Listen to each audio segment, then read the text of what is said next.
Hello everyone, I'm Jaleed. I'm a postdoc in AI with John's group at Oxford, and I will be presenting our deep learning work in. Okay, I'll be presenting our deep learning work in antepartum fetal monitoring. So I'll start with the importance of antepartum CTG and present our hypothesis, and I will briefly give an overview of the OXMAT data set. I will present the methodology, which includes the training data and cohort development, data pre-processing, and model development. And I will then present the results obtained on the OXMAT antepartum CTG dataset and discuss the future work and conclude the presentation. So antepartum CTG is a common medical investigation performed during pregnancy. It monitors the fetal heart rate and uterine contractions before labor, and it is generally used for detecting fetuses in the state of well-being or at risk of an adverse pregnancy outcome.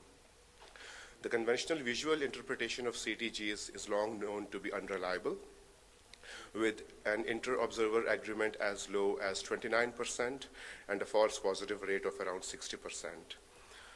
On the other hand, the current computerized assessment done with the Oxford Dawes-Redman system, which is the gold standard for antepartum CTG analysis, is limited to well-being only.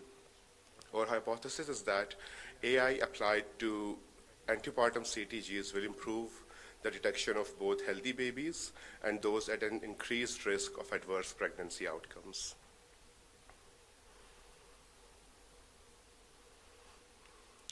So my colleague Joanna already presented the OXMAT antepartum CTGs dataset. I will just give a quick overview.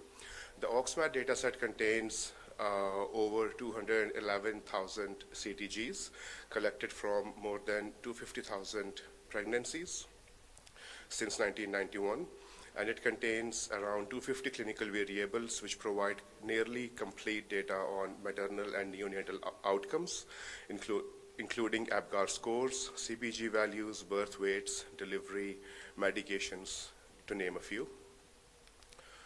So we use the OXMAT dataset to create a balanced representative dataset for model development. To create a balanced dataset and a representative sample of the dataset for model development, we defined the inclusion and exclusion criteria. So we included the CTGs with gestational age between 27 and 41 weeks of gestation, and we included CTGs with a known fetal sex, with a maternal BMI between 15 and 40. And for the cases cohort, which is the adverse pregnancy outcomes cohort, we restricted the time before delivery to within 7 days for the model to focus on the most relevant part. Among the exclusion criteria, we removed the duplicate CTGs or multiple CTGs from the same day to avoid redundancy. And we also removed the CTGs with indeterminable time relative to the delivery. So we defined two categories in the data set. One is the adverse pregnancy outcomes or cases, which contain specific adverse outcomes such as stillbirth, neonatal death, severe hypoxia, low APGAR scores, and admission to the neonatal intensive care unit. The second category is normal pregnancy outcomes or controls, which contain CTGs corresponding to normal pregnancy outcomes without adverse events.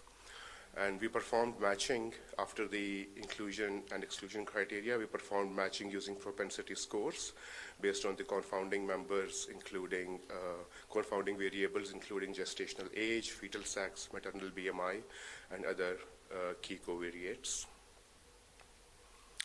So after applying the inclusion and exclusion criteria, we arrived at the final data set for model development, which contains 19,462 CTGs, equally split between both cases and control categories. And we split the data set into train and split tests following the 80-20 split. We performed some pre-processing steps to prepare the data set for model training and testing. We adjusted and normalized the fetal heart rate and uterine contraction signals to acceptable ranges. We segmented and padded signals. So we segmented the longer sequences to standard 1 hour segments, and we padded the shorter sequences to a standard 1 hour segment as well to fix the input size of the signals for deep learning models. So after these steps, we arrived at the data set containing 20,589 CTGs. Since we are segmenting longer sequences into shorter ones, the number of CTGs increase slightly after pre-processing. So after preparing the data set, we move towards model development. So to create a model that can effectively distinguish between cases and controls, we performed hyperparameter optimization to come up with the optimal model for CTG classification. And the objective is to maximize the validation AUC, area under the ROC curve. So the AUC metric measures the capability of the model to distinguish between cases and controls in the data set. So we maximized the validation AUC, and we experimented with different configurations of deep learning layers and training options to find the best combination for CTG classification. So since CTGs have complex features which the model needs to extract to classify the signals, we use a combination of different deep learning layers with different capabilities. We use one-dimensional CNNs to extract local features from the signals. We used LSTMs to extract the long-term time series features from the signals. And we used multi-het attention-based transformers to enable the model to focus on the most important parts of the signals. And the dense layers to concatenate all the features at the end after feature extraction. Apart from the deep learning layers, we experimented with different hyperparameters like the internal configuration of each layer and the training options, including the learning rate, which decides how much the model updates its parameters in each iteration, and the batch size and the optimizer. So the optimal model that we achieved after hyperparameter optimization contains a series of the layers that we discussed previously. It starts with the masking layer to mask out the values, the irrelevant values in the signals, which were masked in the pre-processing step. So the input is a pair of fetal heart rate and TOCO signal. And the output of the model is the probability of the input signal being a case or a control. And the overall architecture contains a combination of convolutional layers, LSTMs, transformers, and dense layers at the end. And we introduced multiple dropout layers with a higher dropout rate to minimize overfitting to the training data. So we monitored the performance, the training performance of the model during the training phase. We trained the model on the training set for 100 epochs, and we observed from the training performance that the model smoothly converges to around 75% area under the ROC curve during the model training, which shows that the model was consistently learning and adapting to the validation, to the unseen validation set during training. After training the model, we tested the model on the test set. The graph on the left shows the ROC curve, which shows the performance of the model on the test set at different thresholds. And we can see that the performance is well above the black dotted line, which shows the no skill, the accuracy of random guessing, which shows good performance. And the graph on the right shows the key performance metrics that we use to evaluate the model, including sensitivity, specificity, positive predictive value, and negative predictive value. We use 3 different thresholds to test the model in 3 different settings. The blue one shows the optimized threshold, which we fine-tune during hyperparameter tuning. And this threshold maximizes both the sensitivity and specificity and balances them. And we can see that the model achieves a reasonable sensitivity of 72% and a specificity of 64% at the optimized threshold. In the second setting, which is the high sensitivity threshold, in which the sensitivity is maximized to 95%, we see a higher negative predictive value and a lower specificity as expected. And the third mode is the high specificity, in which we maximize the specificity of the model to 95%.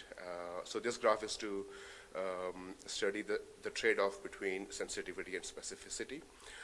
And the optimal performance is, which balances both specificity and sensitivity, is at the optimized threshold. So the future work will focus on performing a benchmark comparison with the current gold standard, the Oxford Dawes-Redmond system. We will also incorporate state-of-the-art deep learning architectures for better time series analysis. We will incorporate deep learning models that are specifically designed for time series to better extract features that are more representative. We will also identify potential abnormal outcomes and extend the model to detect specific adverse pregnancy outcomes using advanced deep learning architectures. And we will perform external validation of the model on international CTG data sets, which are being collected in the ongoing collaborations in Australia and India. And lastly, we will collaborate with clinicians to review and validate the identified outcomes and ensure the integration of our system into clinical workflows. Now, to conclude the talk, antepartum CTG is crucial for monitoring fetal health and preventing adverse outcomes. Our proposed deep learning model achieved an area under the ROC curve of around 75%, which shows promising performance in classifying normal and abnormal CTGs. The future work will focus on benchmarking against the DR system and extending the model to classify specific adverse outcomes using state-of-the-art deep learning models. And the future work also includes validation studies on international data set and collaborations with clinical experts to ensure broader applicability and integration into clinical practice. I would like to take a moment to acknowledge the funding support from the Medical Research Council and all the team members whose expertise and collaboration have been key to achieving the progress so far. And thanks very much. Thank you.